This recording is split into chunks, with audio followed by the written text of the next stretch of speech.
গাছ নিয়ে গড়েছেন বিশ্ব রেকর্ড। মাত্র ১ ঘন্টায় ১,০০০-এর বেশি গাছের সঙ্গে কোলাকুলি করে তিনি গিনেস বুকের নাম লিখিয়েছেন। ঘানার বাসিন্দা ওই যুবকের নাম আবু বকর তাহিরু। বয়স ২৯ বছর।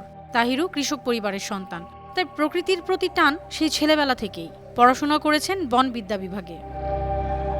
মার্কিন সংবাদ মাধ্যম ইউএস নিউজ জানিয়েছে, আবু বকর ১ ঘন্টায় ১,১২৩টি গাছের সঙ্গে কোলাকুলি করেছেন।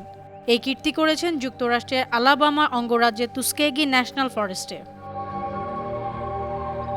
এ রেকর্ড গড়ার সময় আবু বকরকে বেশ কিছু শর্ত মানতে হয়েছে, যেমন ২ হাত দিয়ে গাছকে জড়িয়ে ধরতে হবে, তবে এই সময় গাছের কোনো ক্ষতি হতে পারবে না।